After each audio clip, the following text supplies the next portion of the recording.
Durara ngwen Adun Jääl egar yok tongolum. Wela jwe jige tuk.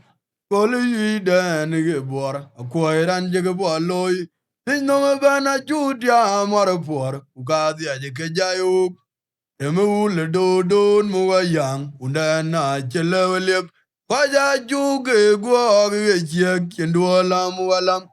Anatung po ugi churane palawaj. Aya nyargan men aliaba chiante rige pinom. Agun malwala walan. Reme mala gogi nyunye gai. Achipe garantok. Abuya oilot kupanedeng. Kaya lwela jinane tayin jup. Lono mamir. Ton maboraraj. Pinya jude mga John Garang. Corona jong nagbany.